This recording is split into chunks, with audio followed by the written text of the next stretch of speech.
Assalamualaikum warahmatullahi wabarakatuh. Selamat pagi Ibu dosen dan teman-teman lainnya yang berbahagia. Kami dari kelompok 1 yang beranggotakan Aldi Alfiansyah, Fahira Hairuna Nasution, Nancy Friska Boru Perangin-Angin, Rizky Adelia Fitri, dan Ingot Sinurat akan mempresentasikan tugas mata kuliah pengantar manajemen akuntansi.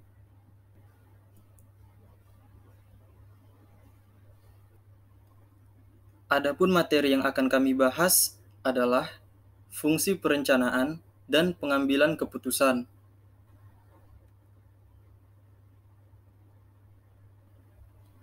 Konsep dasar perencanaan dalam manajemen. Dalam manajemen, perencanaan adalah proses mendefinisikan tujuan organisasi, membuat strategi untuk mencapai tujuan itu, dan mengembangkan rencana aktivitas kerja organisasi. Perencanaan merupakan proses terpenting dari semua fungsi manajemen, karena tanpa perencanaan, fungsi-fungsi lain pengorganisasian, pengarahan, dan pengontrolan tidak akan dapat berjalan.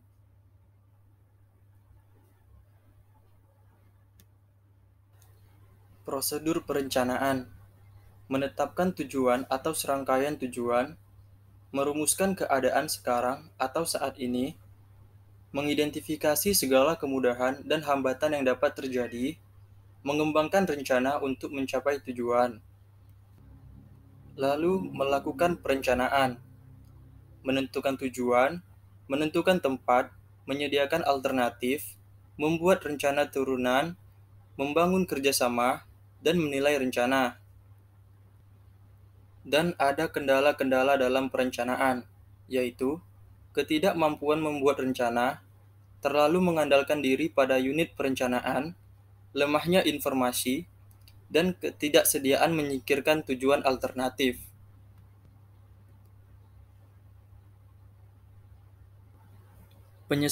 Penyelesaian masalah dan pengambilan keputusan.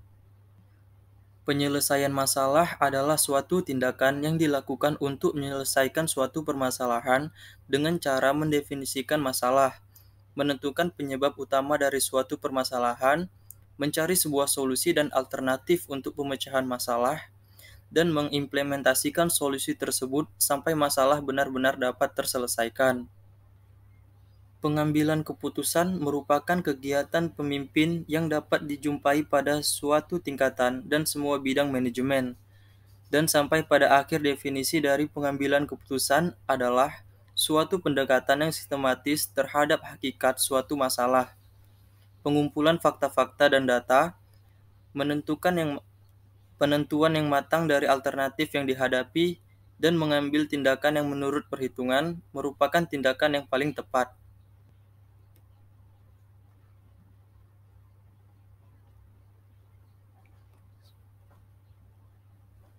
Proses pengambilan keputusan. Berikut ada beberapa proses dalam pengambilan keputusan, yaitu 1. Mengidentifikasi masalah. 2. Menganalisis masalah.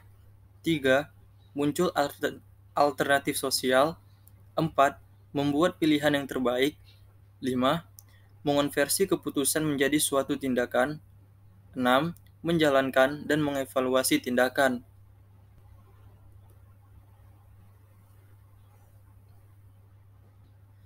Perangkat pengambilan keputusan.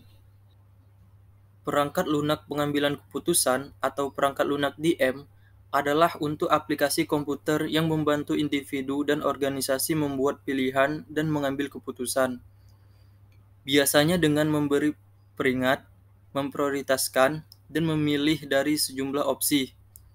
Perangkat lunak DM dapat membantu pembuat keputusan pada berbagai tahap proses pengambilan keputusan, termasuk eksplorasi dan perumusan masalah, identifikasi alternatif keputusan dan kendala solusi, penataan preferensi, dan penilaian trade-off. Tujuan perangkat lunak DM adalah untuk mendukung analisis yang terlibat pada berbagai tahap proses pengambilan keputusan ini, bukan untuk menggantikannya. Perangkat lunak DM harus digunakan untuk mendukung proses, bukan sebagai pendorong atau kekuatan yang mendominasi.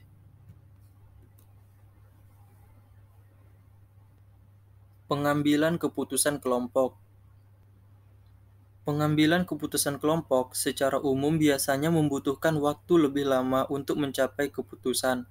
Tetapi dengan pengambilan keputusan kelompok, kelompok tersebut dapat mengikut sertakan spesialis dan ahli yang akan menguntungkan, karena interaksi di antara mereka yang menghasilkan keputusan yang lebih baik.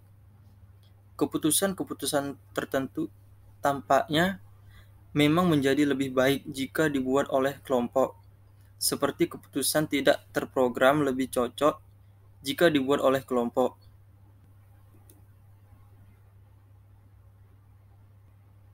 Etika dalam pengambilan keputusan. Nilai etika dalam pengambilan keputusan sangatlah penting, karena etika akan memberikan petunjuk bagaimana manusia bersikap dan berperilaku sehingga tidak saling merugikan satu dengan yang lainnya.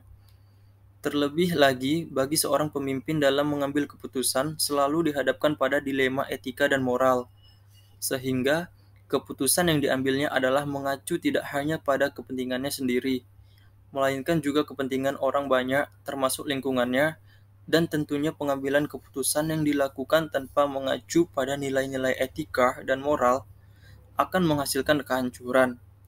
Oleh karena itu, dalam pengambilan keputusan harus memperhatikan prinsip-prinsip, yaitu otonomi, tidak mencederai, memberi manfaat, dan adil.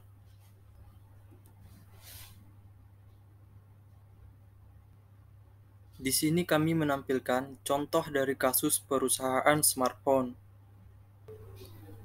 Pada tanggal 6 Juli 2017, Pak Bambang, CEO perusahaan smartphone, melakukan praktek diskriminasi harga sebagai strategi pemasarannya.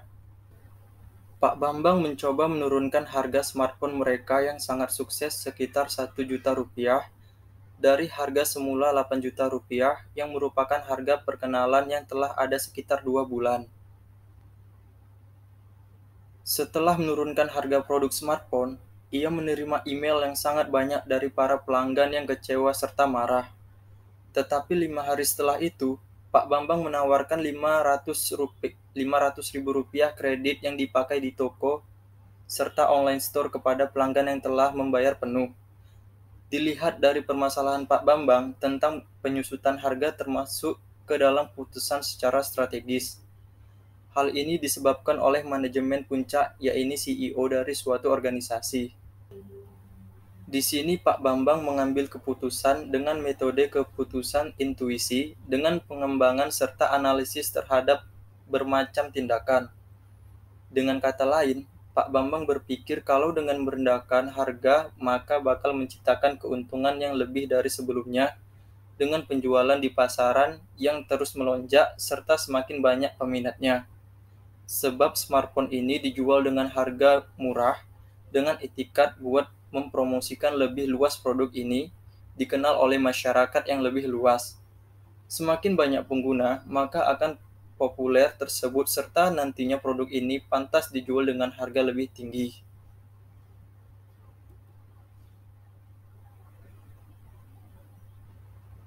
Demikian presentasi yang kami buat. Apabila ada salah kata maupun bahasa yang kami tulis di sini, kami mohon maaf. Terima kasih atas perhatiannya. Wassalamualaikum warahmatullahi wabarakatuh.